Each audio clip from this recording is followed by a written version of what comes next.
Hi everyone, this is Eric Bond, the founder of Beat the GMAT, and welcome to today's webinar, which we're calling the Asian MBA Boom, Apply or Get Left Behind.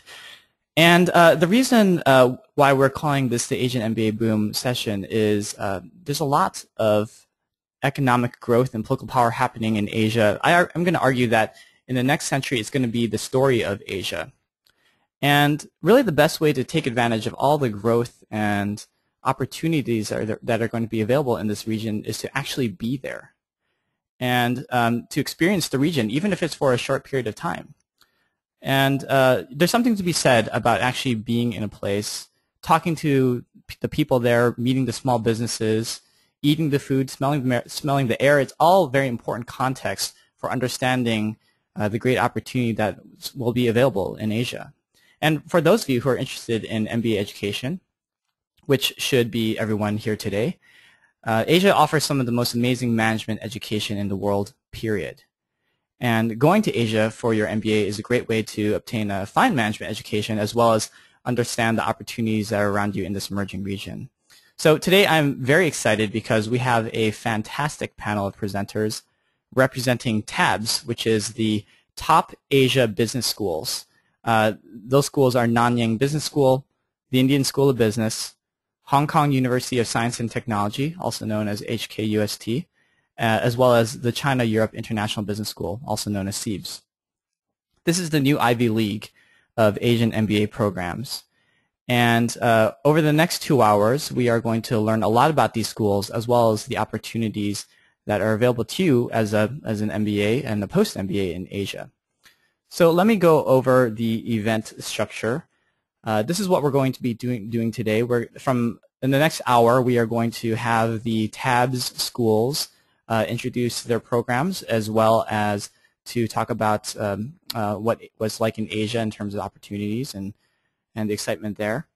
That's going to be followed by a half-hour panel discussion where I will be serving as the moderator, asking some of the questions that you had submitted to me and posing them to these top Asian business schools to learn more about this region and the schools. And finally, we're going to have what I'm calling a virtual breakout session where we're asking each of the TEIBS representatives to go to their respective school comment walls, and you'll have the ability to go to those walls as well, ask our questions, and get some one-on-one time with the school representatives. So before I hand it over to the first presenter for this for today, I want to first give a very hearty welcome and good evening to our speakers. I just want to emphasize how grateful we are at Beat the GMAT to have each of these speakers here today. Please keep in mind that all these folks are currently based in their hometowns in Asia. And particularly for the folks in China and India, it's getting very late. In China, I think it's 1 a.m. right now, in fact. So these people have kindly given up their Saturday evening sleep to be with us today and to teach us a little bit about their schools and the opportunities here. So a big thank you and good evening to all of you. Let me actually do a very quick introduction of each of our panelists today. So first we have Mr. Nick Soriano, who is the Director of MBA Marketing and Admissions for the Nanyang MBA program. And prior to this role, Mr. Soriano held various leadership positions at top corporations and startups across many industries, and he is based in Singapore. We're also joined by Mr. Kannan from the Indian School of Business. He is the Director of Admissions and Financial Aid there. Before taking on this role, Mr. Khan had a successful career leading top companies in India and then later switched to become a full-time academic where he taught and still currently teaches operations and business strategy. And he is based in Hyderabad, India. Next we have Ms. Sharing Eng, who is the Head of Marketing and Admissions for the HKUST Business School's MBA programs. And she is a former MBA graduate from HKUST herself, so she'll have a lot of perspective in terms of what it's like to be a student there as well, particularly for the comment walls. And Sharing is based in Hong Kong. And last but not least, we are joined by Ms. Ivy Young. Ivy is the marketing manager for the MBA program at CEIBS. Ms. Young has a rich background working with multinational companies in a variety of roles and has been working in admissions for 4 years now. And she is based in Shanghai, China. So at this point, I'm going to turn it over to the MC for today's event, for this first session, Sharing. And Sharing, welcome. Thank you guys. Thank you so much for serving as MC for this first hour. And I'll give you the control from here. Okay, thank you, Eric, and thank you for the introduction. I just want to clarify one thing. I'm a graduate from the HKUST MBA program. So, although I don't see your faces, but I'm very happy about this chance to have a chance to talk to you all. In fact, traditionally, I think most people, when you think about MBA, you want to go to US top schools. So I was wondering, why would you be interested in this section? Are you crazy? Let me tell you, I think you are indeed crazy. You're crazily smart that you know where the future opportunities would be. Let me show you, next slide. It's not, oh, it doesn't work. Okay. US, I think 2 months ago when I read the statistics report by the US Department of Labor, it told me that the current unemployment rate in the US is 9.1%. That means 40 million of people who want a job don't have a job. Not to mention, though, who have already given up finding a job. So is Europe any better?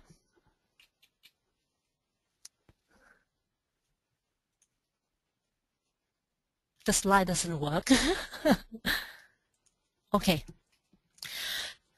So you all know that like Greece, Italy, Spain, etc., it's all experiencing problem. There is a deep debt problem in the European countries. So in such situation, are these still ideal places for you to invest your future? I don't have a good answer. But I guess by attending this section, you have already been thinking about the same thing too. So how about like what happened in Asia? Let me show you this. 64% of the world employment is actually happening in Asia right now.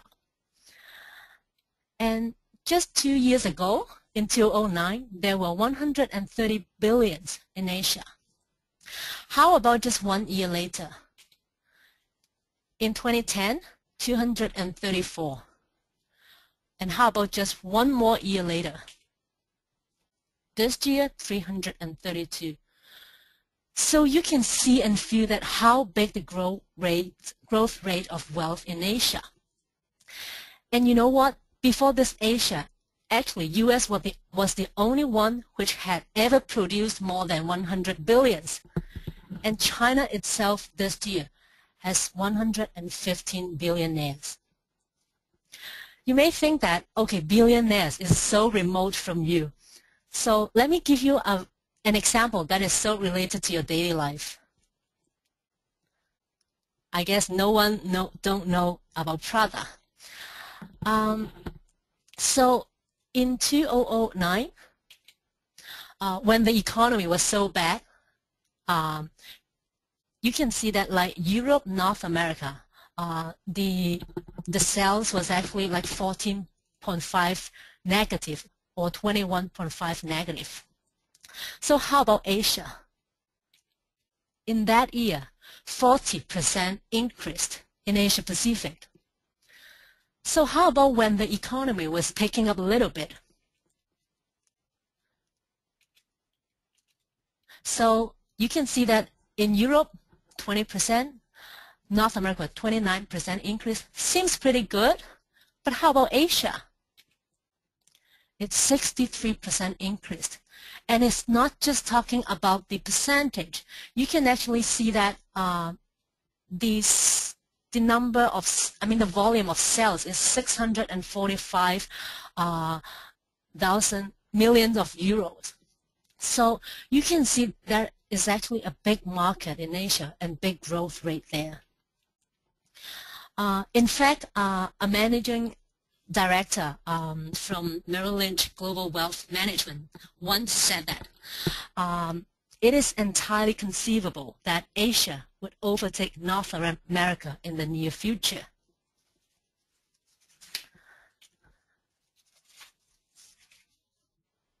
Okay, so now let me talk more about why this collaboration.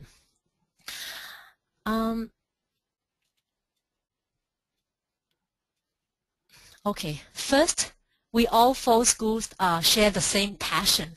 I think back in 2009 or I think 2009. So we four schools had a chance because we met at the MBA fairs and then we talk about Asian schools, etc. And then we realized that we actually share the same passion and we want to run excellent business education in Asia. So that became the starting point. We discussed about some collaboration. And in fact, recently we all ranked by Financial Times among the top 30 in the world. And in terms of location, actually we are strategically located in the most influential cities in Asia with promising economic potential, and we are all very well connected with Asian business headquarters in our cities.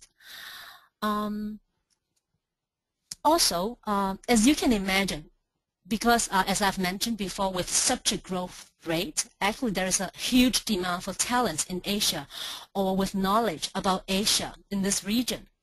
So we share the same vision to develop leaders with deep understanding about Asian business. Of course, we are four different Asian schools, so we compete for talent. But this joint effort actually only benefits us more than less. With this collaboration, we can create greater awareness of the importance of Asian business knowledge nowadays and help you to understand more about the opportunities in Asia. So by now, if you still have the question, why MBA in Asia? Let me tell you more. First, if you want to tap into the opportunities in Asia, of course, you need to understand how business is done in Asia. I can tell you it's very different from the Western world. Second, by coming here, of course, you have access to the markets with biggest potential in the world. And of course, by being here, you can build solid network with the alumni or corporation here.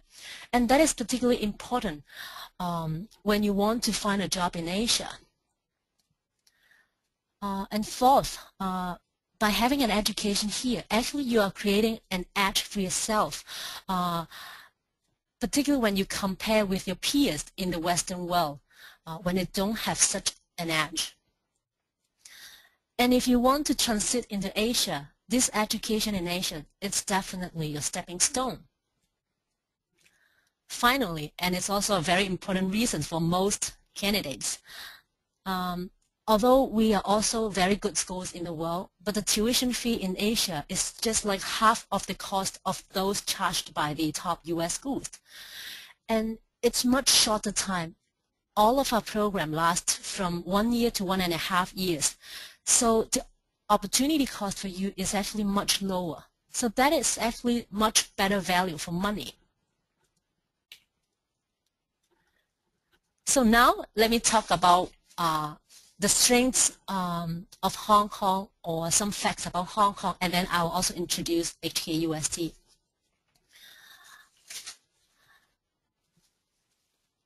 Okay.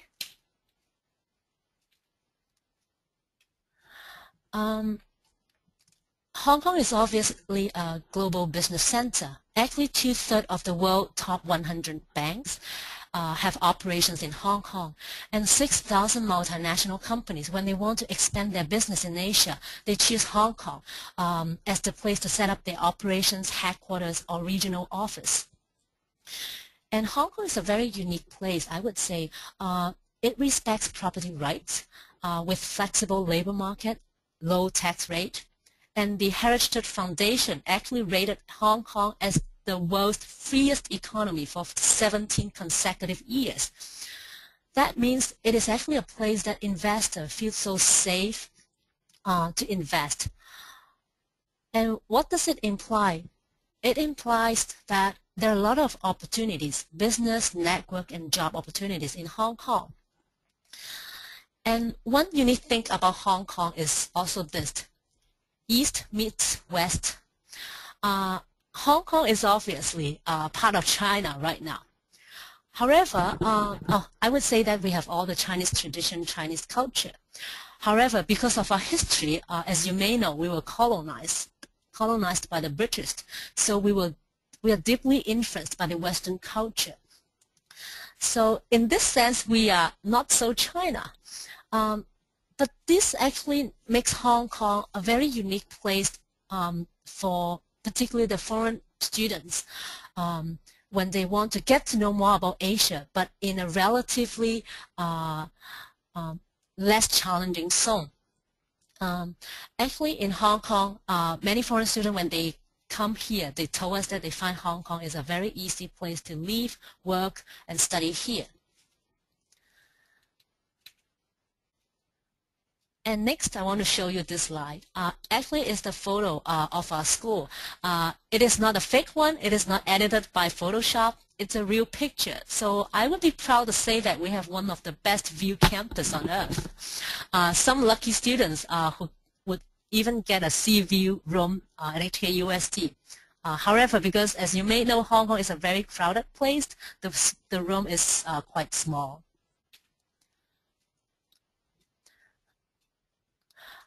So now let me talk more about what HKUST MBA can actually offer to students.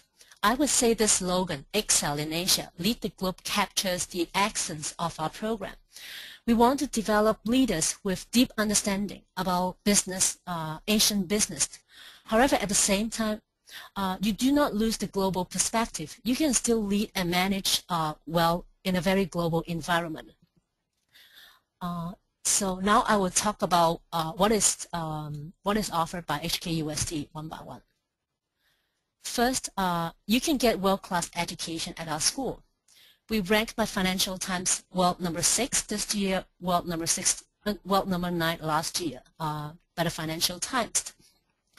We work very hard to get the best faculty to come to teach at our school, to impart their knowledge to the students, and also facilitate very stimulating, stimulate students to really think out of the box. And at HKUST, we also emphasize a lot on leadership development. So we run a lot of different activities for students to really have chances to practice their leadership. So for example, we offer a lot of resources for students to run their student clubs. So by taking up different leadership roles in different student clubs, like this year we have 90 student clubs, even though we only have 100 students. They make use of the platform to really put their leadership into practice. Second, China or Asian perspective is also what you can get out of the program. We use a lot of Asian or China cases. So when you learn about Asia, you actually have some real example to refer to. For example, we used Samsung from Korea, Toyota from Japan, like Singapore Airlines or Cathay Pacific in Hong Kong, or Sun Hung Kai Real Properties in Hong Kong, or Google in China. I guess you may have heard about the Google struggle in China. So we used cases as latest as that. However, we also understand that it's not enough by reading the real example.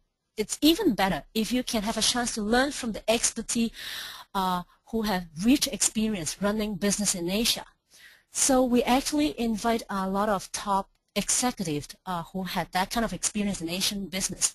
So for example, the president of former Walmart China teach at our school. He has been teaching doing business in China. And another example is Professor Roy McCaffin. He was the former president of PepsiCo Asia. He was the one who brought PepsiCo into mainland China. So he can tell you the perspective how a foreign companies, when you want to enter the China market, what should you pay attention to? And I think I like him a lot because he does not just share his successful stories. He actually shares his failure as well. He tried to launch a potato chip called Lacy into mainland China, but it was a total nightmare. So he also shares that kind of experience so that students can learn from him and to avoid the same mistakes he has made. Other than this, I would say that there is no better way to understand a country by going to the country yourself. So HKUST organized a lot of field trips to different Asian countries. Just last year, students went to Taiwan, Singapore, Shanghai, Beijing, Japan, South Korea, etc. Some are cultural and fun trips, and some are actually more business related. So students have chances to visit companies and exchange ideas with the top executives there. So actually I heard from students that they really love this kind of experience because you experienced the country yourself. And actually HKUST, I mean the MBA graduates this year, almost 90% of them stay in Asia after their MBA program. And for example, like in Hong Kong, half of the students stayed in Hong Kong, but 2/3 of them were not working in Hong Kong beforehand. And also we have around 20% went to mainland China, and half of them were not working in China beforehand. There are also some students who do not choose to stay in Asia. So I can give you an example. Like Greg, one of our graduates, he was from Switzerland. He came to Hong Kong for this MBA program and then went to Shanghai for his exchange.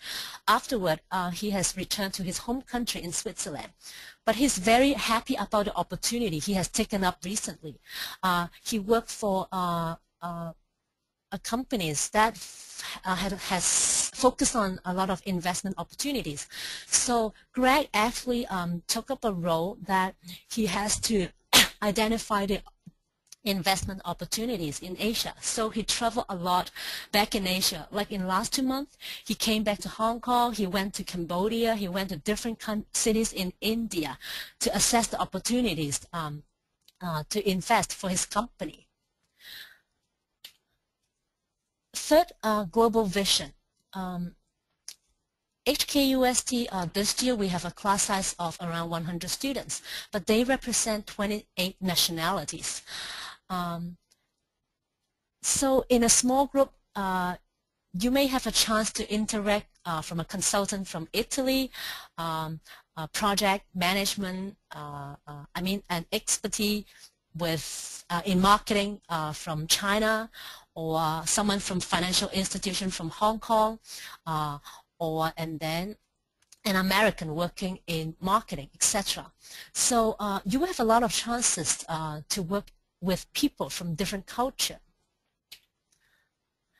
And also, the faculty itself is also very diverse. So we rank by Financial Times World number 4 for international faculty. That means the faculty body itself is very international. Actually, at HKUST, we do not focus on offering courses that call international marketing or international business. We actually put you in an environment that is very international, so that you are very well equipped with the skills and ability to work with people from different parts of the world. Thirdly, we partner with 56 exchange schools worldwide. So you have an additional chance to go to one of our exchange schools in US, in Europe, or in Africa, etc., or other Asian countries to get some additional exposure. I want to give you one real story. I'll tell you one real story. Abdullah is one of our current students, year 2 student. So he was from Kuwait. He's from Kuwait, and last year he went to Thailand for business plan competition, and then he went to Singapore for field trip to visit different companies.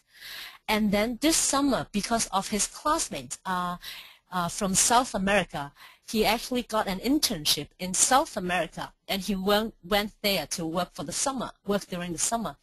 And then now he's doing an exchange in Barcelona. So this is a typical case at HKUST. You can really be exposed to many different cultures.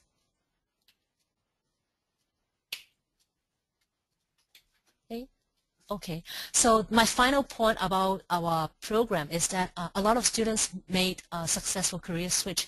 This year, the graduates, 80% of them switched either their career function or career industry.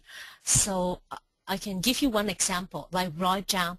He was, his responsibility before the MBA program was process and operations improvement. He doesn't know anything about finance. But then he came to our school and equipped himself with this kind of knowledge through through courses, electives, and also a lot of activities at school. And also he joins the finance club at school. And during summer, lined up by the career office, he took up a summer internship at Merrill Lynch. And he performed very, very well at Merrill Lynch, and he has actually given an offer, full-time job offer at Merrill Lynch. He is now working full-time there. So let me sum up. HKUST offer you the things that we can offer is excel in Asia, lead the group.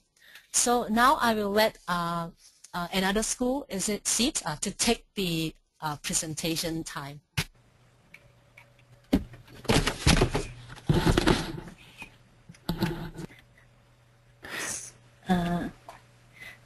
Hi, good morning, everyone. This is Ivy Young from China Europe International Business School. Well, in my part, I'm going to share with you about why to come to China, and second is about why you should choose CEIBS. So first, China. Why China? Well, when we were doing the TEPS presentation in some North American and European cities, I asked the audience a question. Are you using any commodity made in China? Everybody laughed. Well, yes, the influence of China is here, so you cannot neglect it. Okay, but I want to say that we're not only a manufacturing hub for the world, we're more than that. So I'm so glad to have this chance to talk with you and let you know more about China, this very great country. Well, I want to summarize our dynamic economy in some numbers, some number 1 and some number 2 and some number 5. First, about the number 1. Well, it's the nation or economy with the fastest growing rate. Well, the rate is around 11.2% in the past 5 years. And also, we are the biggest exporting country in the world now. And also, of course, we are the biggest manufacturing nation nowadays.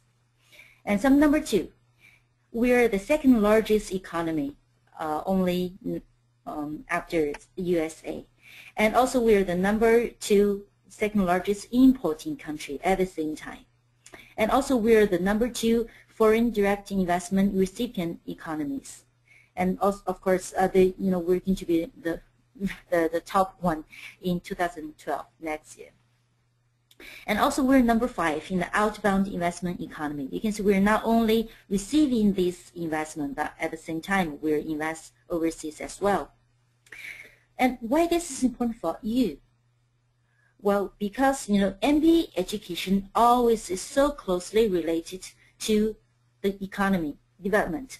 So the dynamic of the economy means there are a lot of opportunities for you, career opportunities. Well, I don't know how many of you have been to China, actually, but it's already a very international place. It's maybe different from what we have seen from the film, from the television.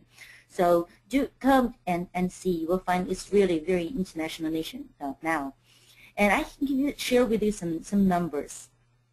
Like for the Fortune 500 companies, now there are over 60% have operations in China, while the rest are regretting why they haven't come earlier than their competitors. And also among these top 500 Fortune companies, there are 69 Chinese enterprises, only next to US and Japan. And also at the same time, we have around 300 multinational corporations, regional headquarters in Shanghai. And also within 4 years, this number will increase to 450. And at the same time, this is a very great place to start your own company. We do have a we do observe a very obvious trend there.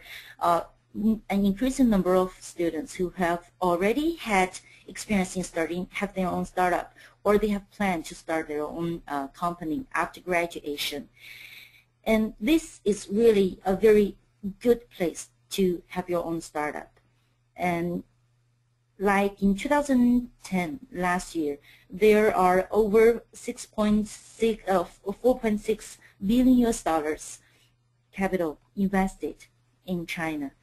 Among this capital, around half is from overseas.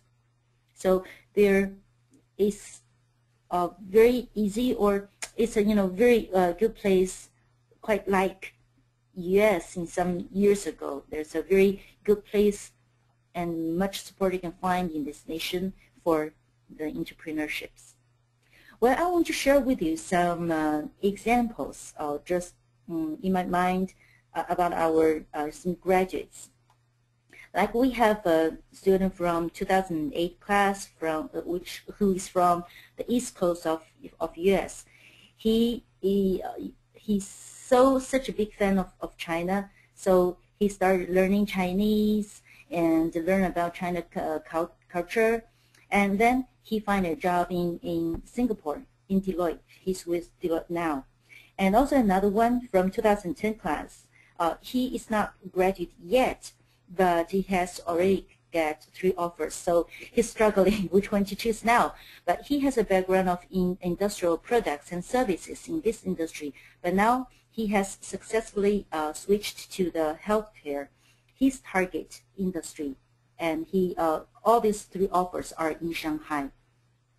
And also some other examples, like we have a student from Germany.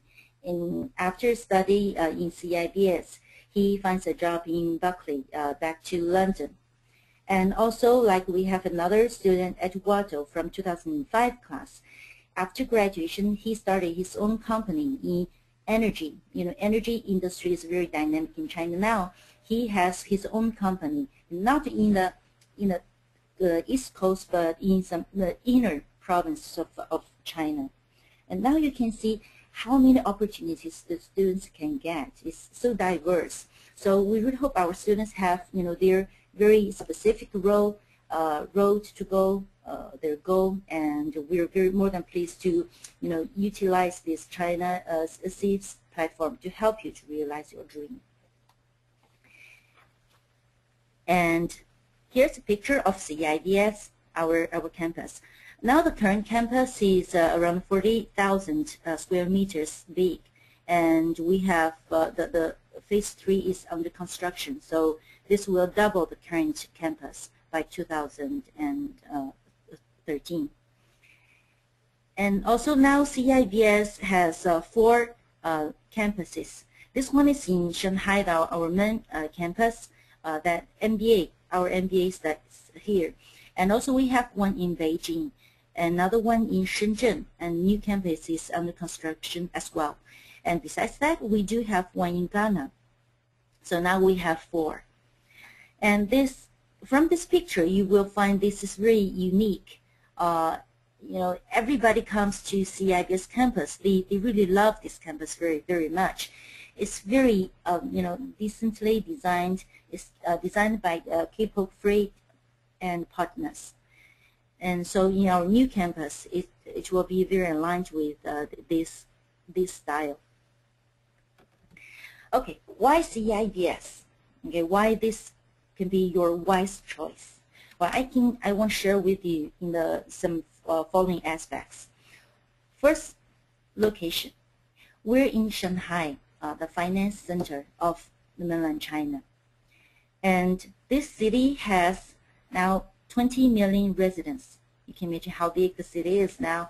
And this is, of course, the gateway to China. Well, we're in Shanghai, and we represent the today or future of the city. But at the same time, you do have chance to see more, developing provinces, which means there are more opportunities for you. And for this Shanghai city, the city itself accounts for 4.2% of the GDP of China as a whole. And for our curriculum, our positioning of CEIBS is China Depth Global Breadth. So we're the most international business school in China, while we're the very China-focused program in the world. And in this curriculum design, we make sure that besides the high quality or standard courses provided by the school, we do have some China focus, like we have China within the world and China HR as our compulsory courses. And also at the same time, our people really is a very good combination of China and the global. Like, for example, our faculty.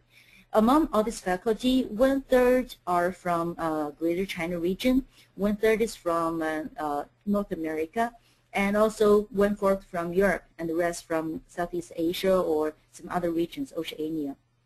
And also our students. Now we enroll around 200 students per year. Among them, around 40% are from outside China. Of course, we consider Hong Kong and Taiwanese students as Chinese. So our alumni is from 58 countries and regions, and now we have over 11,000 alumni around the world.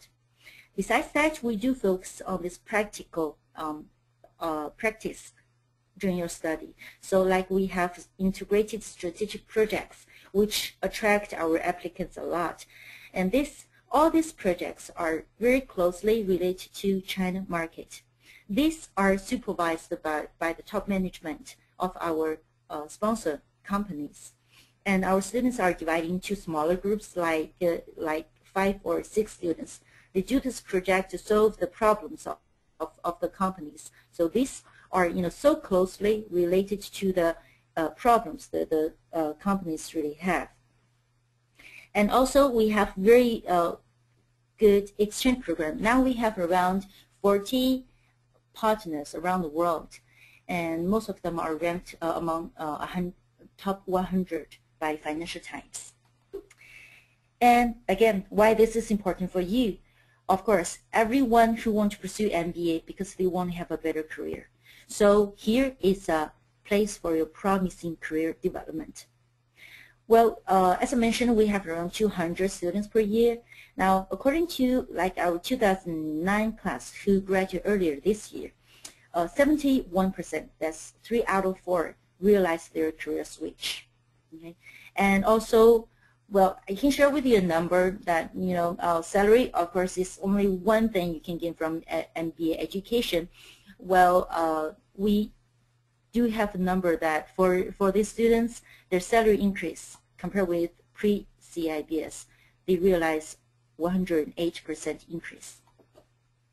And now with the growing reputation of CEIBS around the globe, we do have more chances for our students to be placed overseas.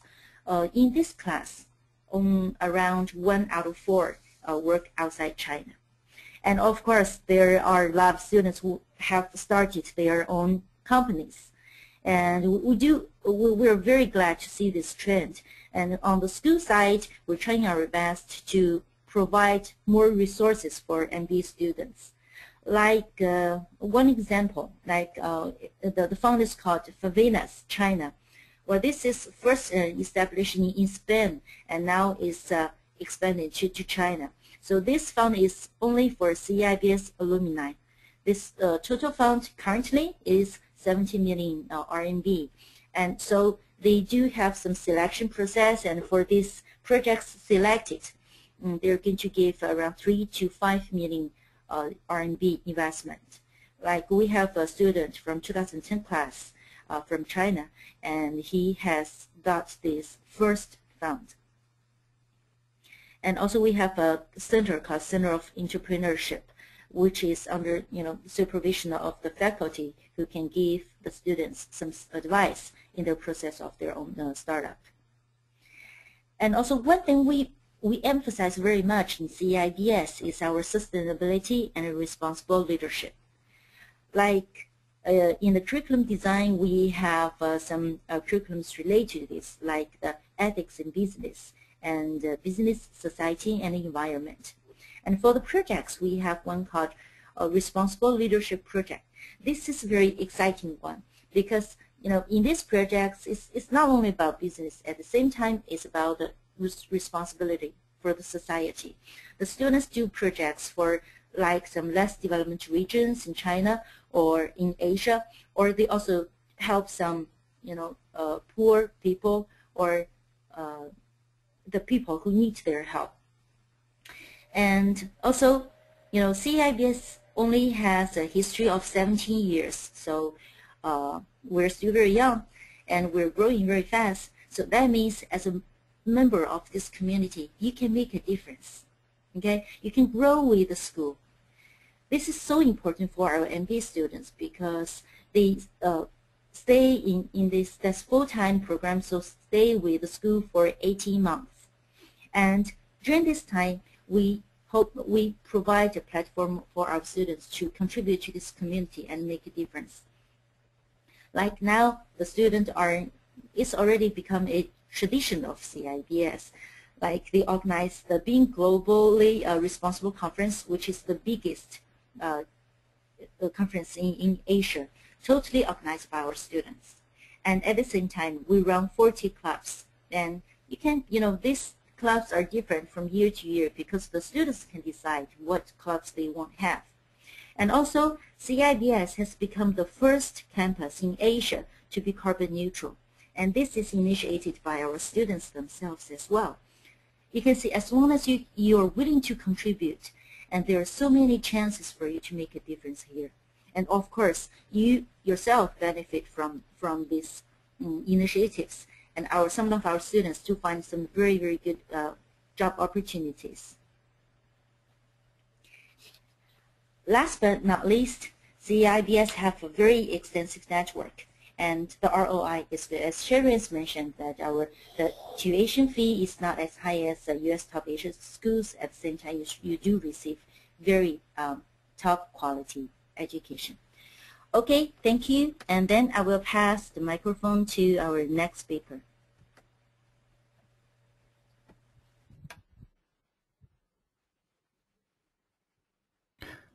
Thank you very much, Ivy. And Nick, you're next.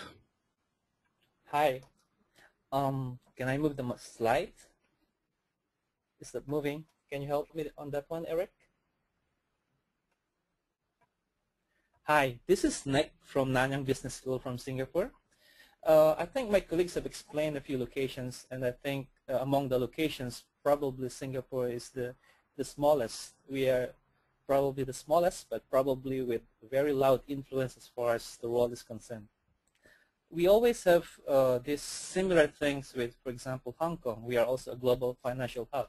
But the unique thing about Singapore, if you look at Singapore, it's a gateway to Asia. It connects the world to Asia. By saying Asia, we're talking about China. We're talking about India.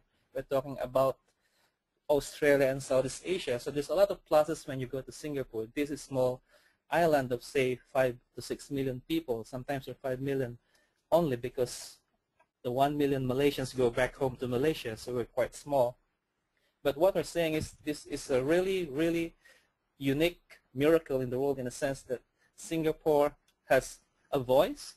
Despite our size, I think Singapore is a member of G20. So it's really an interesting place to live. In terms of business environment, again, we also have the same number of probably or more multinational companies choosing Singapore as their regional headquarters. In fact, if you look at companies coming from the US and Europe, their regional headquarters will be in Singapore. Even India, for example, will now have a lot of big, huge multinational corporations. There are 3,000 companies from India that are headquartered in Singapore for their Asian operations. So it's really, really a unique place, I would say. And Singapore, since we are very small, I think we are open mainly to the best talents. Regional talents or global talents are open to get work, to be able to live in Singapore, in this nice place that is very unique in Asia. I think the thing about Singapore, especially if you're coming from the US or Europe, you're not missing home. Even if you're from India, you're not missing home. If you're from China, you're not missing home. Like I said, Singapore is probably, if you shrink the entire world, is going to be Singapore. From food to culture, everything. And if you're coming also from the Americas or Europe, I think we speak English. Everybody else speaks English. If you want to speak in Tamil, if you're from India, oh, we can also speak Tamil or other Indian languages. If you're Chinese, you can also be able to do that in Singapore. So it's something like really a global city in the sense that everybody has representation in Singapore. Even Africans, for example, are present in Singapore. Yet, despite its small size, it is the most livable city in Asia. Yes, we have a lot of controls. As you know, we don't allow chewing gums, for example, outside the streets, but it results into having a place which is probably the most livable city in Asia. In the world, it's the third best place to live, work, play, and study. In essence, I think Singapore is a very global city that connects the world with Asia. Within 6 hours of flight, you will be in China, you will be in Mumbai, in India, or Delhi, or even Australia is just six hours away. So it's a very, very good place. Everything is almost clean. The air is not polluted. Everything is in order. Of course, there are some not very nice places as well. It's not perfect, but I think if you were going to summarize Singapore, it is certainly the most livable city in Asia.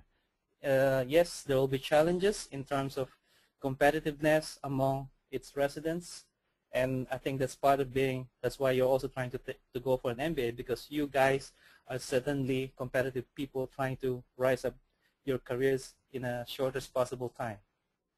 So I think in terms of people, as I said, we are small, and I think I can speak for the rest of my fellow citizens in Singapore. We are looking for talents, people that can really work in Singapore and be able to work through the rest of Asia and be in leadership positions in companies that operate within the world.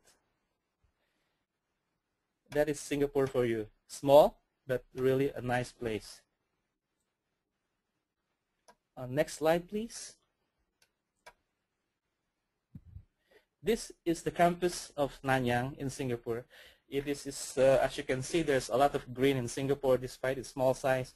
It's a lot of urban planning that came through it. The school itself is probably a very prime lot in a land-scarred Singapore. It's 200 hectares of greenery. It is summer, that's why you can see some of the grasses have not grown well. But across all the campus, it's very nice to stay. We don't have the sea like HKUST, but there's a lot of greenery. So if you're also a nature lover, you want to run, you want to do trekking, I think you can still do that within this 200-hectare facility, which is like a small city where you can have McDonald's or Starbucks or even Subway inside the campus. By the way, there's something like 35,000 inside the Nanyang Technological University. We're part of NTU, so it's a small sort of place to stay, but it is something that it can accommodate something like 30,000 people as well.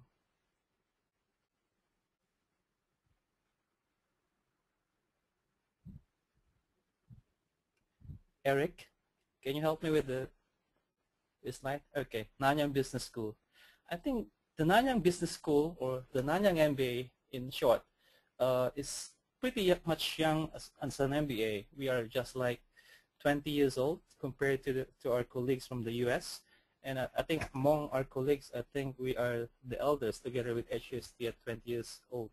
The thing with Nanyang, if you look at the historical facts about the Nanyang MBA, we are patterned after MIT, yeah, the great school from Boston, and they were the ones who helped develop the curriculum 20 years ago. But after that, it became our own, yet maintaining the same focus.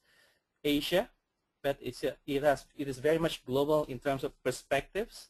But ever since 20 years ago, there is a very distinct focus on Asia. It is something that is very inherent in the curriculum, which is basic saying that even 20 years ago we were trying to say Asia is the place to be when it comes to future business. We have seen that particular thing, so there's always an Asian focus ever since the Nanyang MBA was formed.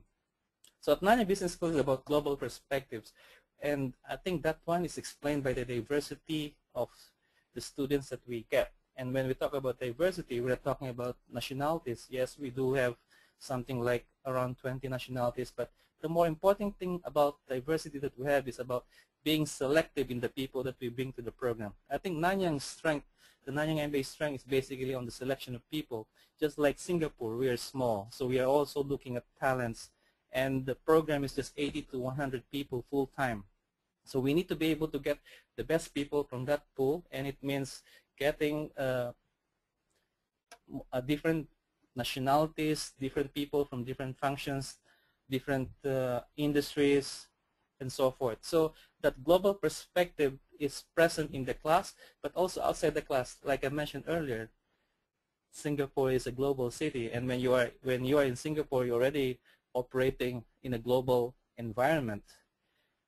The other thing about Nanyang Business School, if you're going to make a choice, is it offers flexibility. It is something that sometimes it causes us problem at the school because we offer our students a lot of flexibility. The program is 16 months, but you also have a program that is 12 months, a double MBA with Waseda Business School in Japan, for example. So there's a lot of flexibility. You choose your electives. It's not a fixed program like you need to do this for this first term, second term. But I think in Nanyang, you have to choose your electives because at the end of the day, you design your curriculum, you design your studies based on your objectives of what you want to do after the MBA. That kind of flexibility is available even if you have to do a business study mission or you want to do a dissertation or attend 2 more courses. And yes, of course, if you want to do exchange programs with 60 universities around the world, you can also do that. So this kind of flexibility is something that we are proud to have, but of course, administratively, it's something like it's really a challenge for my colleagues at the academic services. Like I said, the group is only 80 to 100 people that we select. Typically, they are high potential and very much talented individuals that are going to do the full-time Nanyang MBA. But having said that, we also accept part-time MBA students, and these are basically people who are working, living in Singapore, who are more experienced. There is no distinction between the full-time MBA and the Nanyang MBA as far as classes are concerned, which means our full-time MBA gets to meet more senior people who are working and living in Singapore, and that means more or less additional knowledge exchange with this kind of people. And the thing about all these high caliber people is we have been focusing so much on this that sometimes we are very much in a position to say, if we can only get so much of these people, so be it. So it doesn't, but the thing is we cannot get more than 100 because we have only available faculty to teach at the Nanyang MBA who are of the best caliber as well. So if you look at the faculty, I think every business school have most of their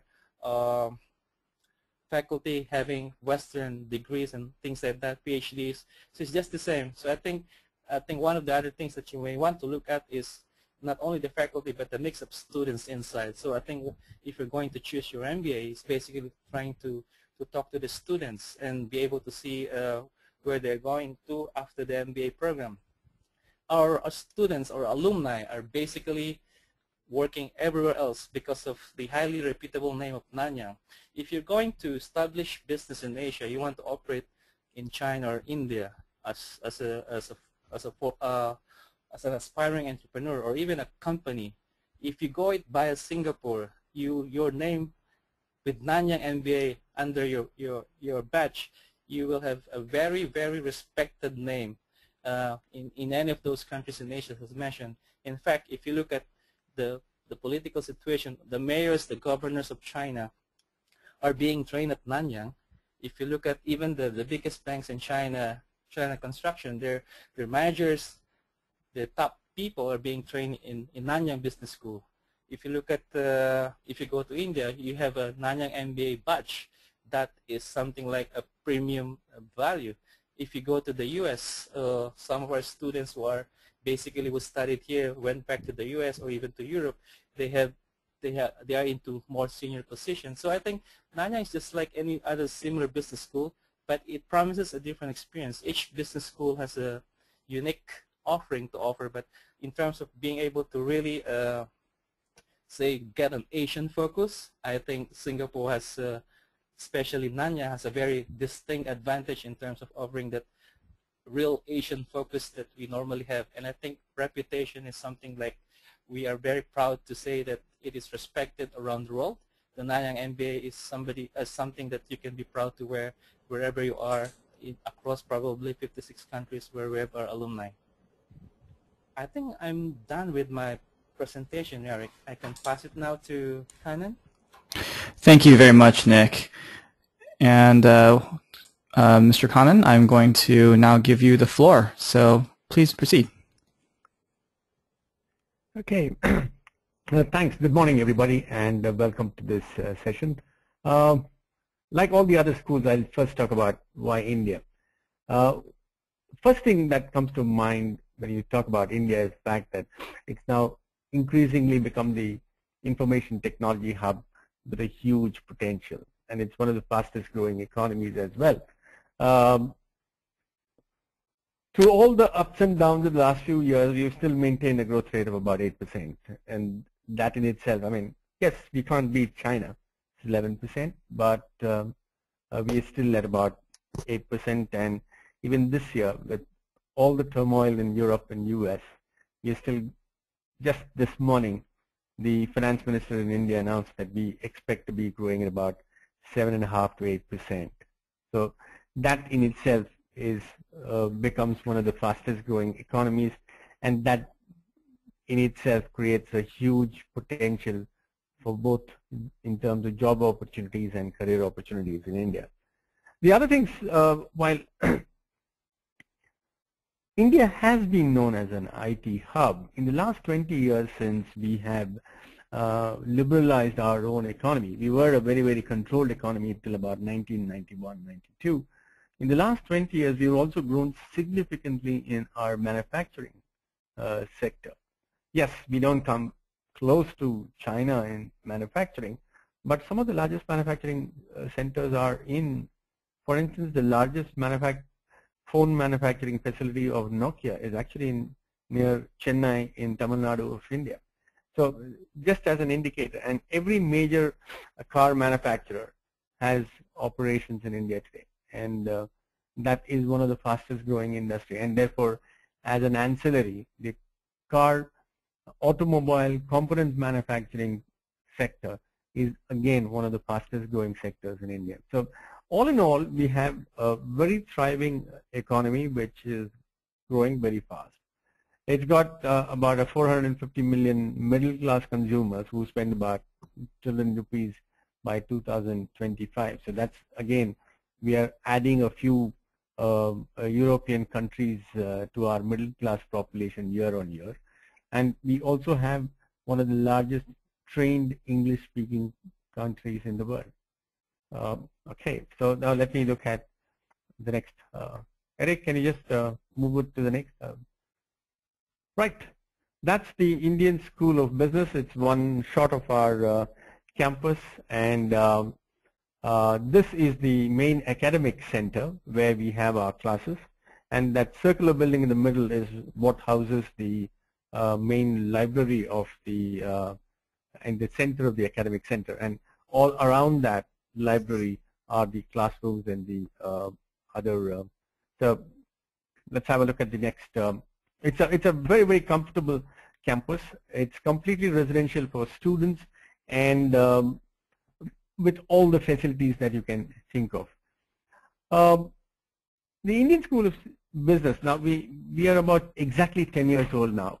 So we started off 10 years ago with a class size of 130 students in the first class, which graduated in 2002. The current class that will be graduating in the month of April 2012 will graduate 570 students. Going forward next year, we will be adding one more campus in a city called Mohali, which is about 3 hours drive north of our capital Delhi and near the capital of the Punjab state of India, Chandigarh. So just about a few kilometers outside of Chandigarh, a small town called Mohali, and that's where we are going to have our new campus, and we'll be admitting a total of 210 students to that class next year. It's a one-year program. It's meant for people with work experience, and it's also aimed at minimizing career interruptions. And it is today the tuition fees are in the region of about $35,000 US, and the total expenditure would come to about $38,000 US, which is about half of what you would be paying if you were going to any USB school.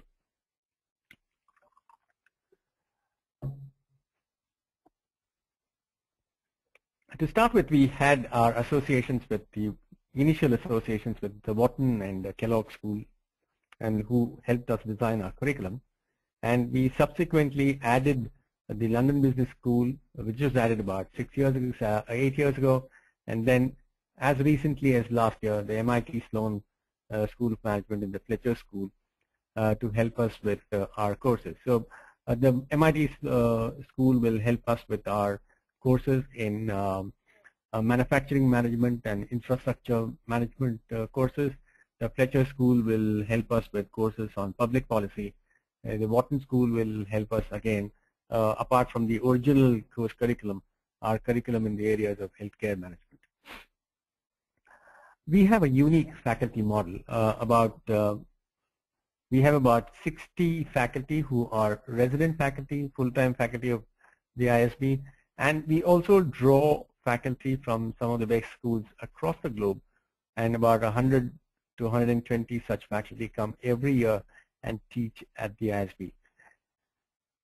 The focus of ISB is to focus on emerging markets. I talked about India being an emerging market, and most of this course curriculum, and of course we do have a lot of opportunities in India. So the focus of all our class discussions is centered around how is it to do business in an emerging market. And to that extent, what we also do is we have what is called the experiential learning program, which about 60 to 70% of, I mean, it's again, people are free to take it up if they wish to. About 60 to 70% of our students take it up in small groups of 4 or 5. And each of these are actually addressing some of the problems faced by companies who give these problems to the students. So the students are actually doing a consulting project with the company. So they are able to understand and immerse themselves within the Indian emerging market scenario while they are learning, and it's a kind of a apply as you learn kind of a model. So you're learning in the classroom and you're applying in a consulting assignment across. So it's something like a apply as you learn kind of model that we have adopted over a period of time. The campuses, both of them are absolutely state of the art. The Mohali campus, of course, is right now under construction and will be fully functional by sometime in February, March of next year, and ready to take on the next class, that 210 students who will register in Mohali in April 2012. Culturally, again, I mean, I've heard all the other schools talk about multiple languages. For sheer diversity of language, you cannot beat India. India itself has about 23, 24 recognized languages. So it's quite likely that you will you will definitely hear each and every Indian language spoken on campus. But having said that, each one of the students also speaks English, and of course the national language is Hindi, and maybe a few foreign languages, typically could be Spanish or a German or French or so on and so forth, because we do get people from these nationalities. Okay, so that's the kind of what we stand for, and all that is kind of driven. I mean, if you see the 6th point, the who's who of academia and business represents our governing board. So we are governed by a very, very strong board, which is which consists of people, of the who's who, like a Michael Dell or the head of Goldman Sachs, the dean of Wharton, the deans of Kellogg, the dean of London Business School, the dean of MIT Sloan, and the dean of Fletcher. All of them are part of the governing board, and therefore there is a very, very strong academia and industry backing to our governing board. So that's the ISB for you. We have a superb one-year program which is completely value for money. Okay, last year, for instance, the average outgoing to the ratio of outgoing to incoming salary was nearly slightly more than 2 times. So that's the kind of salary increases that one normally can expect from ISB, and we again are the youngest school to be ranked by FT. We are last year ranked 13th, and that we have achieved within our 10. We have been ranked consistently in the top 20 in the last 4 years. Can I have the next slide, please?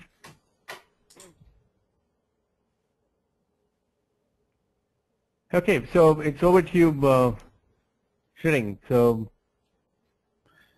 thank you very much, Mr. Khan. And Sharing, the floor is yours. Yes? Yes. Okay, thank you, Eric. Because we have overrun 10 minutes already, so I will be very quick in the summary. So this is the overview of all schools. I would say, like, regarding ranking, we are all ranked top 30, as I've mentioned before. For class size, it's relatively small for Nanyang, HKUST, and CEIBS, but ISB is much bigger. Faculty, all of us have faculty with PhD like 90% to 100%. And regarding international student body, it ranged from 5% to 93%, so that's very different. For women students, all of us, it's around 30%. Regarding employment within 3 months after graduation, it ranged from 80 to 100%, and ISB does very well in this regard. For exchange program, we all have different exchange partners, and it's about 20 plus to 60. Oh, next slide. Okay. Regarding electives, most of us offer a lot of different electives for students, like from 40 to 91. So you can tailor-make your own focus. And regarding student clubs, we have range from 10 student clubs to 40 student clubs.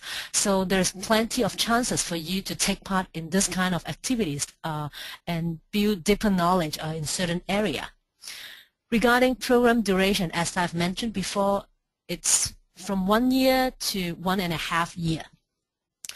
Tuition fee, it's about $41,000 to up to around $67,000. So now let me summarize what we have discussed for more than 1 hour. Oh, next slide. Okay, so obviously we are among the best global business schools with all the world-class facilities, faculty, students, as you have already learned from all 4 of us. However, we offer you more than that.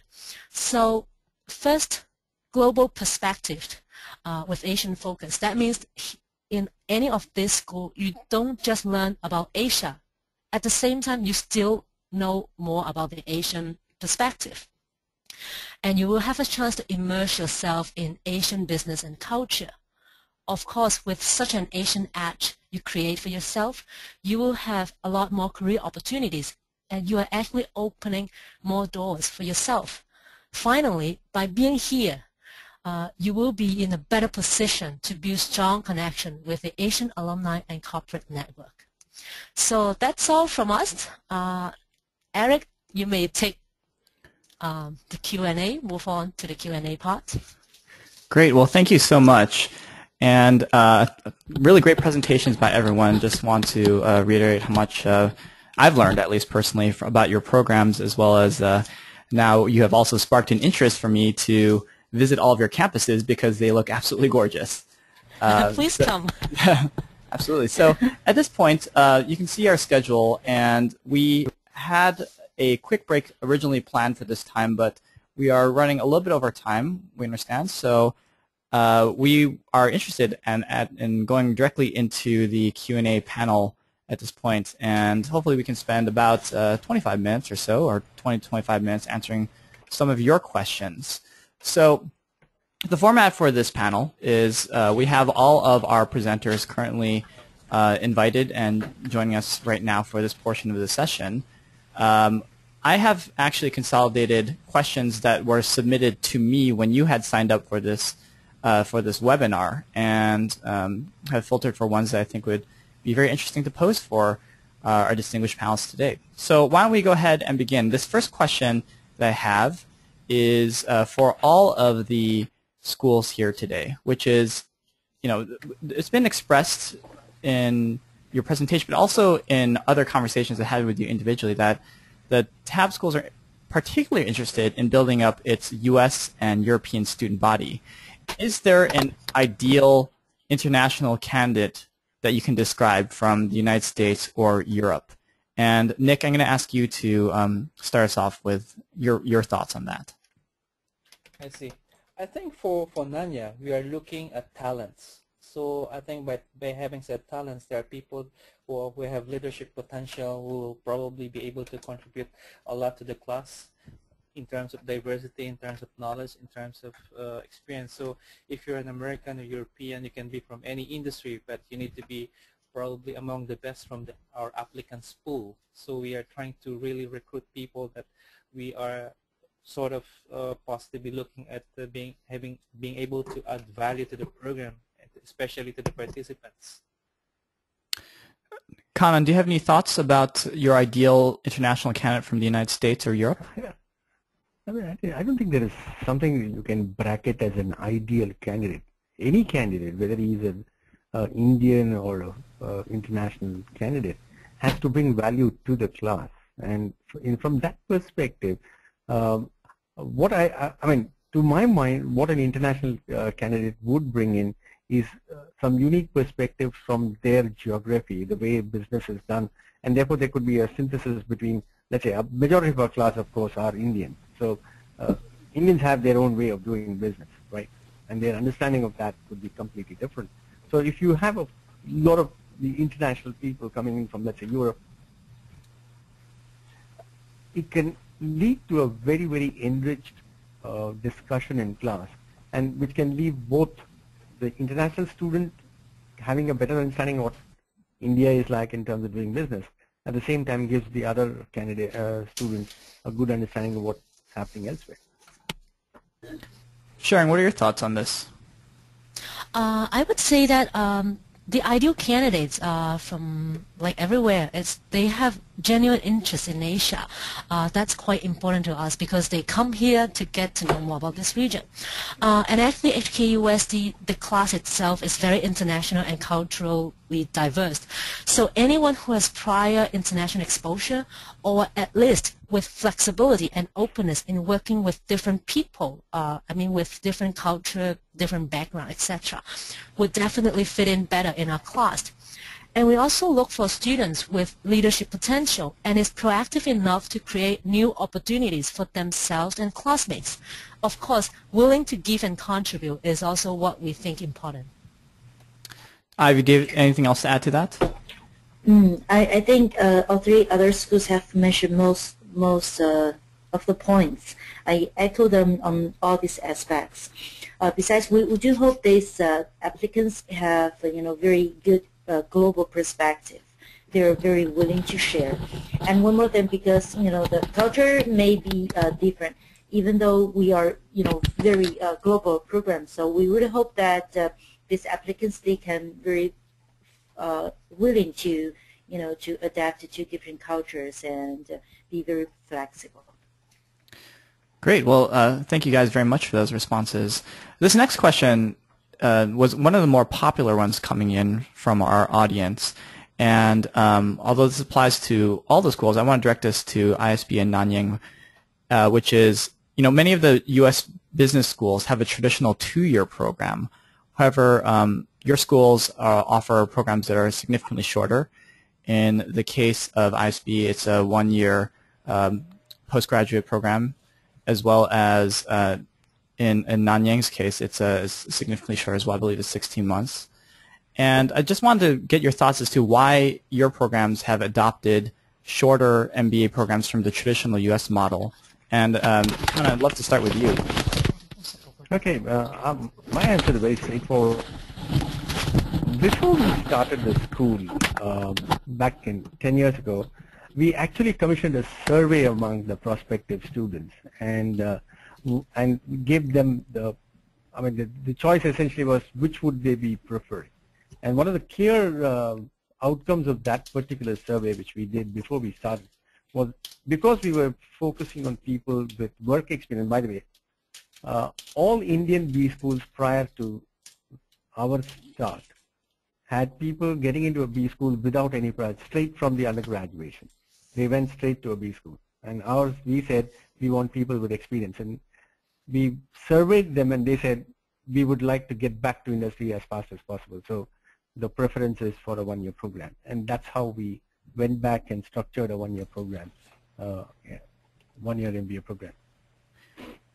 Nick, similar history in terms of why Nanyang has adopted a program that's less than 2 years long? We started with a longer program. It's not 2 years, but almost 2 years. And I think through the years, we decided to shorten the length of the program because because of the demand of people requiring a shorter program because of opportunity cost and things like that. So I think Nanyang has 16 months. It is the most, it's a compromise between, a longer program of 2 years. And at Nanyang, we believe 1 year is also not much comprehensive in terms of acquisition of learning. That's why we ended up with 16 months. But having said that, we also have a double MBA, which is a 1-year program collaboration with Waseda. So these are basically for people who just want to have a 1-year MBA compared to the typical Nanyang MBA, which is 16 months. So I think there are some demands for this one. But again, I think the basic philosophy is whether you're able to get something out of a shorter program or longer program, how you would be able to apply it to your post-MBA education is what matters, I think. Well, I have a follow-up question for you both, too. And this is really sparked, I think, by Kanan's comment about getting back into industry sooner. Many people go to MBA programs because they're interested in actually switching careers. So, for example, maybe I'm a product developer at a software company, but I want to get into marketing at a consumer goods company. And at least in the United States, the perception is the purpose of the 2 years is really the summer in between when you can have an internship to allow you to make that transition, that bridge. Do you think that by having a shorter program, maybe this is more directly towards ISB, that you can do that kind of similar transition as easily to make that bridge? Okay. My answer to that is our statistics. About 71% of our students actually make a career shift. So I believe that we have managed to do that. One way we do is, what we essentially do is, while there is a knowledge building that happens within the 1-year program, what we also do is map the skill sets requirements of multiple job opportunities. Let's say comes from a project management background, wants to go to marketing. what are the skill sets required for these, and map what are the skill set acquired that a person acquires before and what he needs after. So we do the gap analysis and guide the student. We have a very, very strong learning and development cell in our careers, which helps students map these skill sets and helps them get those skills while they are on campus. Those skill sets could be acquired through the, and again, the ELP also helps them do that. It's an experiential learning program where people are actually working with companies for about 3 to 6 months, but not full time. They are looking, it's typically a 3-month project. So it is done from campus, but they have multiple opportunities to actually interact with the organization. So that is another avenue to actually get the skills and knowledge requirement for the career that they aspire to, and then they go and get into those areas.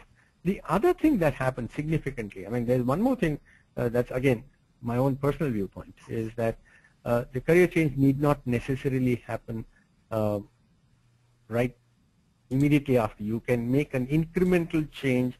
It can be a 2-step change.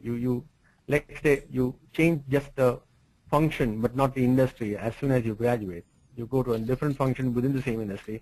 Then you acquire some knowledge of that function post your MBA, and then change industry as well. It could be not a one-way transition, but a multiple transition over time. But fact remains that in India, typically an MBA grad stays in the first job for not more than 1 to 2 years. So you can use that 2 years to again transition further.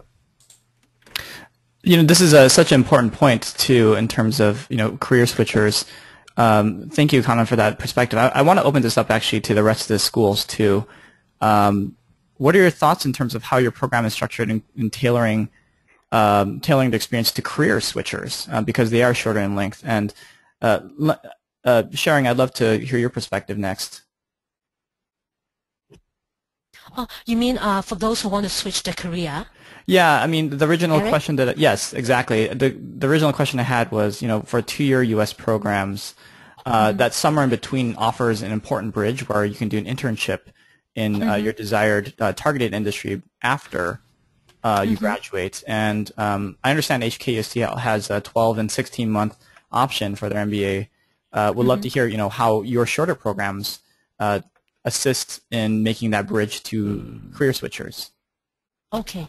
Usually for the 12-month program, it's much more intensive. So it targets at people with rich international exposure beforehand and are not looking for career switch. But for our 16-month program, because during summer, students will have a chance to take up an internship in their desired industry or like job function. So that internship is very important in helping them to make career switch. We see a lot of students who actually perform well during summer intern were given the full-time job offer afterwards. So I think that helps a lot the career switch. Of course, throughout the year, I would say, because at our school, we offer electives along 5 different career tracks. So namely marketing, entrepreneurship, consulting and strategy, finance, and China business. So for any student, for example, if you're interested in switching into marketing, you can choose electives from that career track. And also we organize or run student clubs along with all these 5 career tracks, and actually students have a lot of chances to meet people from that industry through the student clubs activities. So that also prepare them well to understand more about the industry and to switch into a certain area. Nick, how about you? Because Nanyang does also offer accelerated programs about 12 to 16 months as well. What are your thoughts in terms of how your program is structured to help with the career switchers? Can I just qualify that career switch you're talking about, Eric? Because there are 2 things about career switch, whether it's industry or functional. So if you're talking about, in reality, I think the more difficult thing to do is about switching to another industry, because at the end of the day, you're talking about breadth and substance. That's why the U.S. model requires the mandatory, internship, and that's enable you to do an industry switch. At Nanyang, we also believe that it cannot be done in 1 year. That's why we added another extra trimester for you to be able to acquire these things. And like what I think Sharing also mentioned, we do follow the same model of exposing people to different electives, different experiences in terms of clubs and industry networking. So there's a lot of things that goes on with regards to industry switch. I think for a prospective MBA applicant, I think it's very important to also have that realization that industry switch is more difficult than just a functional switch. In a typical MBA, you are coming from a finance background or an IT background, you want to do a strategy that can be done probably in 12 months without having a significant internship, because I think knowledge acquisition can be done through that functional role. But when you go into industry, that is a different ballgame altogether. I understand. So this is I think a very important point that you're raising, Nick, which is, you know, that this is a really great way to identify fit as well. That is it fair to say that, in your opinion, if I'm someone who is interested in doing a wholesale industry switch as well as a role switch, so in my example that I had earlier, which was going from being a product developer at a software company into being a marketing manager at a consumer goods company, that I may not be as well served going to Asia. Is that a fair scenario?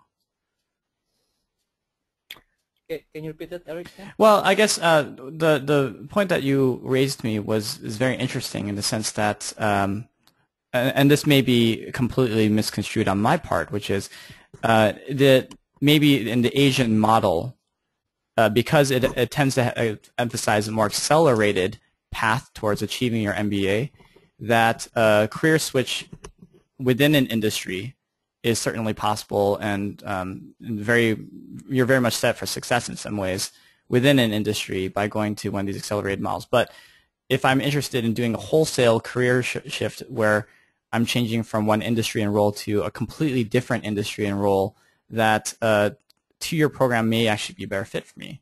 And I'm sort of playing a devil's advocate because I want to really explore this fit question. I think, like I said, we are advocates of getting more time. That's why we didn't want the one-year accelerated program in the Nanyang MBA. We believe an extra trimester, which is meant for you to acquire more knowledge and experience through internship, is a must if you're going to switch industry. So that is the philosophy behind it, because it really needs time, because you can only, the higher chances of getting an industry switch is based on experience, not only knowledge.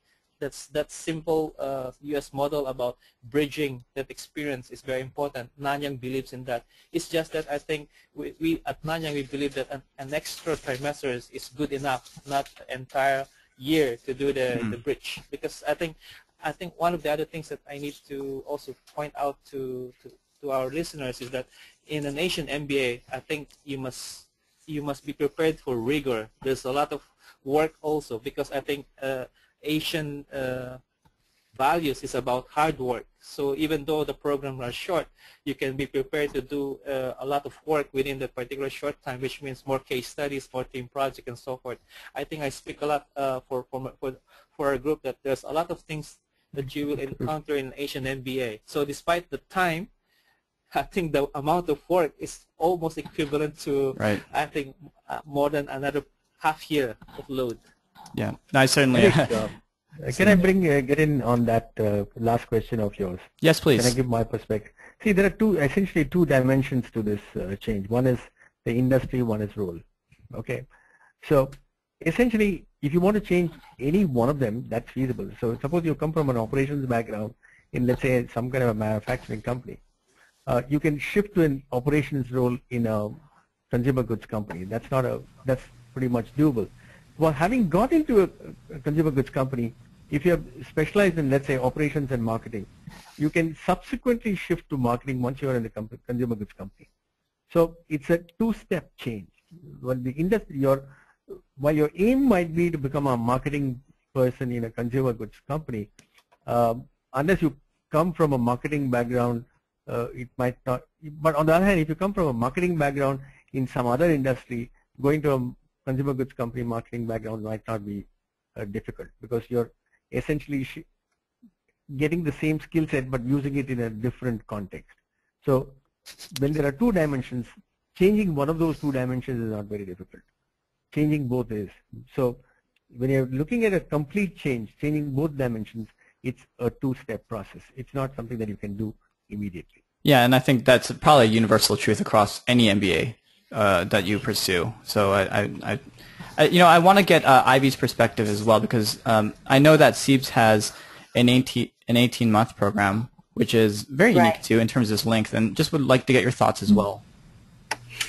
Well, I agree with other three speakers' point of view, and one thing I want to add is I think no matter which way you want to switch, I think this, you have a very clear direction. It's very, very important. This should be done when you apply for the school or even before you want to have an MBA education. So like during this 18 months, from the very first day our students join CEIBS, our Career Development Center started doing this one-to-one career counseling. This very important thing is, from the very early stage to help the students to know their competitive advantage. Like others three says, no matter what, the switch means you have to change something, and you have to learn from the career recruiter's point of view why they want to hire you. There must be a selling point of yourself. So from this one-to-one counseling, we want to find your sell point, okay, and also want to figure out what you need to improve, the gap. And then you have more clear direction to work on during these 18 months, so that gets you better prepared for the final kick when you want to find a job. I'm realizing now that we can dedicate an entire session on this one topic, but I appreciate all the responses that you guys have provided to us. We do have some other great questions, so why don't we move on? But I think we'll get some feedback from our audience, but we may want to at some point have a follow-up session just on this topic because it's so fascinating. I have a question that's really directed to CEIBS as well as HKUST in particular, and this is a sentiment that I saw across many of our audience members today, which is, will I be at a disadvantage if I don't speak any Asian languages? So Ivy, I'd love to start with you first on that question. Well, of course, in China, we speak Chinese, but I don't find this is a very big disadvantage if you want to pursue a career here, because there's always a reason that the recruiters need you. They hire you not because you can speak Chinese, because of your other qualities, right? So for like in CEIBS, we do provide a free Chinese course in the first academic year. So of course it's a plus if you want to, if you can speak some Chinese. But I think for most of the industries, it's not compulsory. But we do encourage you to learn that, so to get to know the culture or know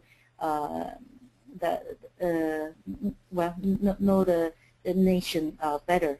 But for some, I have to emphasize for some specific industries like financial service or consulting, and if you can speak some Chinese language, I think this will be very helpful as well. Sharon, do you have any thoughts as well about will your students be at a disadvantage if they don't speak any Asian languages at HKUST? Yeah, sure. I think as I've mentioned before, at HKUST we have just around 100 students, but they represent like 28 nationalities. So the only common language that everyone can communicate is English. So English is used, and English is actually the official language in Hong Kong. But regarding whether you should learn Mandarin or not, I think it's very similar to what Ivy has just said. And I would say it depends on what kinds of jobs you're looking for. So if you want to work for an Asian company, normally you would have an advantage if you know the language. It is mainly because you're more capable of dealing with the local clients, particularly like consulting and marketing.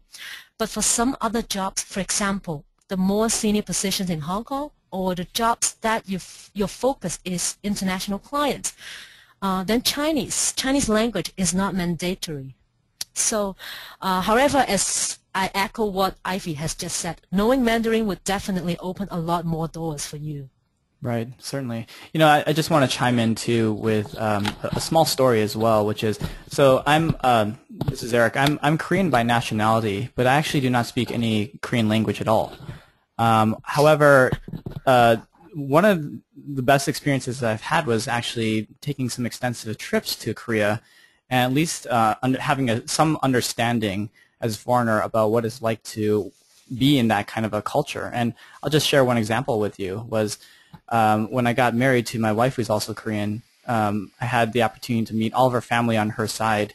And one of the very important moments that I had was actually going to dinner with them and actually being the person who poured the drinks for all the men on her side.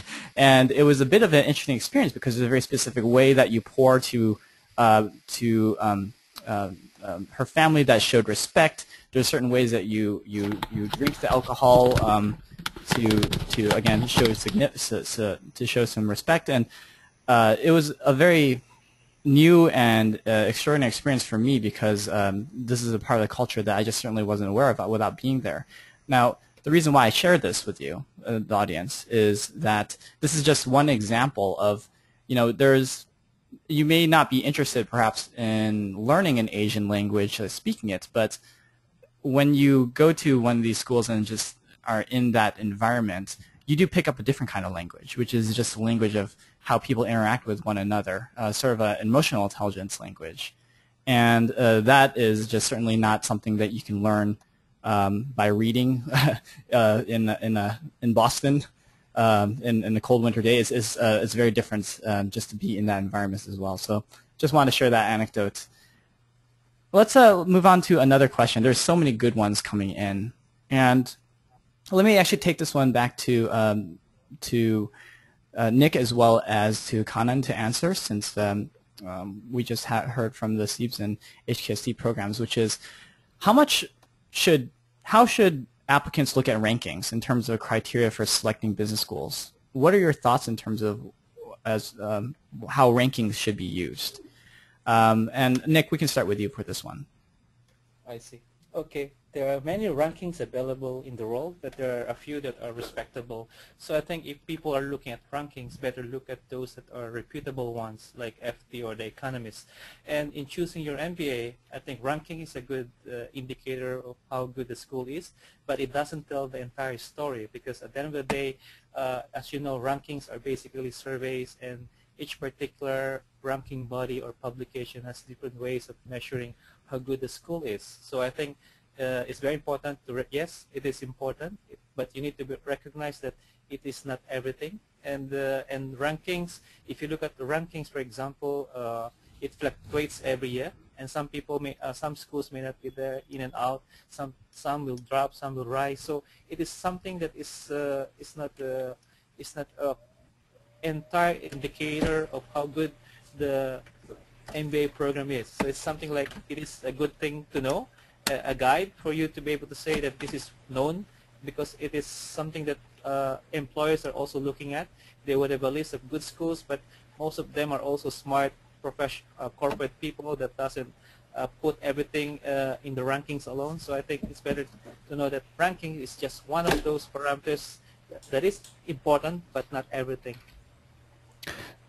Kanan, do you have any perspectives in terms of how important rankings should be in an applicant's decision-making process?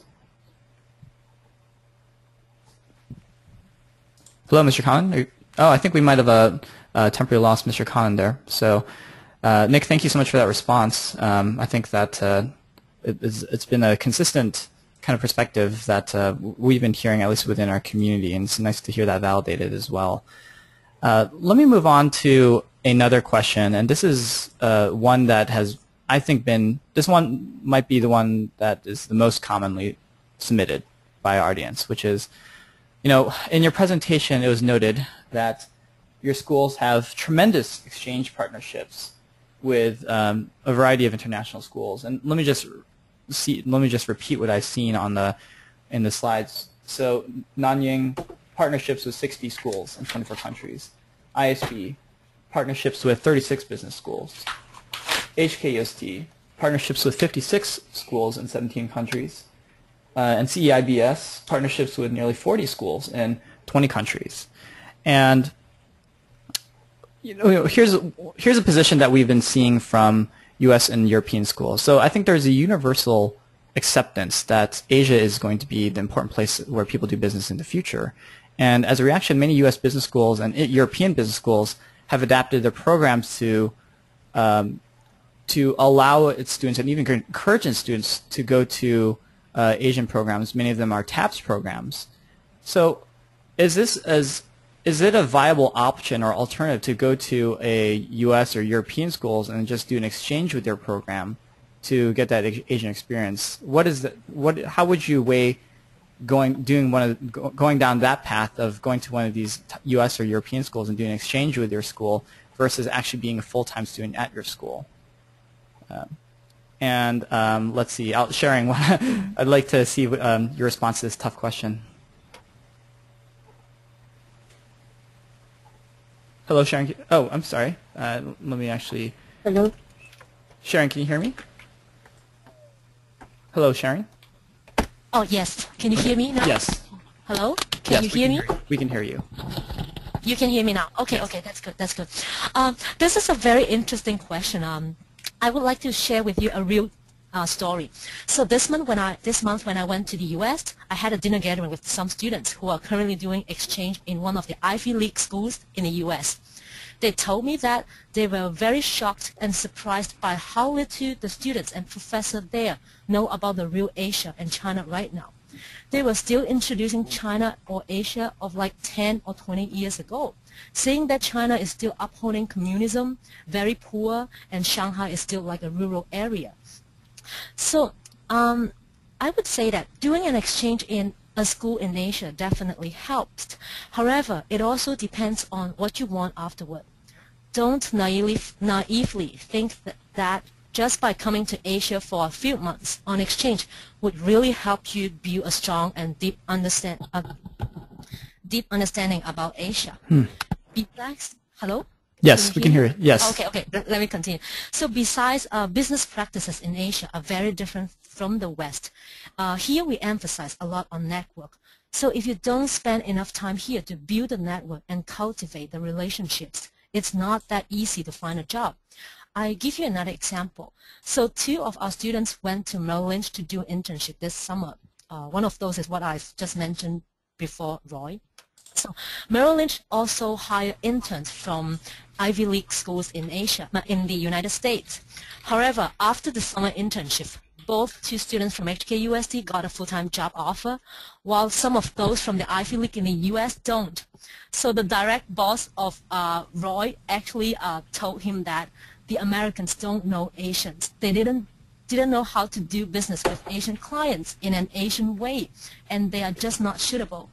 So you can see it's very important that you immerse yourself for at least a year in the culture to really get to know it and be well equipped for any jobs in the region. And finally, recruiters who look for employees with deep understanding about Asian business don't take exchange in students very seriously, I would say. Ivy, do you have anything else to add to that? Well, yes. I think if you want to know a market, of course, you need to be there. It just listen to some second-hand information is far from enough. And one more thing very important, I think, it's still about the people. Well, Sherry has mentioned that you come to Asia for 3 months, maybe you only know some first impression or some very some very basic things about this place. But if you want to have more extensive knowledge about this place, about this market and this business, you need to be here. Like in CEIBS, we still have around half of the students are from mainland China. So if you want to know the people, know the business here, you need to be with these people, right? For others, for European or U.S. schools, maybe the people from Asia is still a minority. So you mingle with these people for 18 months, full-time program. That means you can know much better about people here. And also for the connection with this business community, it does take time. Okay, for exchange program, it's mainly about sitting in the class and listen to the lecture. Besides that, you need to walk out of the school and get very close connected with this community, maybe through the internship and through all these projects. And if you are a student here, you can benefit more from this. And also for the school, each school has their strong point regarding the network. Like Asian schools, of course, they have better connection, bigger alumni network in Asia. Like CEIBS, we have the biggest alumni network in Greater China region. So if you're a student, you can know this community, know this network better, and so that you can make better use of this one. So for Europe or US schools, we have more alumni in that continent. So if you want to have more connection with Asia, maybe this network will be not that helpful for you. That's Eric, my can I Yes. add to that one? Yes, please, Nick. Yeah. Yes, I think it's something that is acknowledged by the American or European business schools, that they cannot teach Asia business if they remain in their respective countries. So they realize that. That's why we are seeing an influx of the American schools, the European schools are knocking their doors on Asia. They need to be able to teach Asian business in Asia. If you look at Duke, it's now in China, INSEAD is in Singapore. So they're trying to come here, because I think that is the realization that you cannot teach something. Well, it can be the theory can be taught there, but in terms of practicum, there's nothing much to do there. So I think that realization is already, I mean, you can see that it's obvious. They are coming to Asia as well. Right. Well, so I think that we have time for only one more question. Again, this is another issue that I feel like we could have developed an entire panel around as well. So many great questions. Unfortunately, Mr. Kanan has had some technical difficulties, so he won't be able to participate in this last question. But so our audience would love to know, in terms of determining their fit, are there specific programs, or are there specific concentrations within your MBA programs that your school is particularly well known for? And Nick, maybe we can begin with you and then go down to the rest of the panelists. I think we have specializations in finance, strategy, and international business as the core strengths of Nanyang. The general MBA, of course, is still very much the most popular MBA, because most people would like to have a broader view of an MBA. So I think these two, and I think we have this aspiring program, the Nanyang Waseda Double MBA, which is basically more on management of technology. These are the main more popular courses as far as Nanyang is concerned. Sharon, how about yourself? Are there any concentrations that HKUST are particularly well known for? I would say, because I've mentioned before that we have 5 career tracks, but other than finance and China business, the other 3 are newly developed for only 3 years.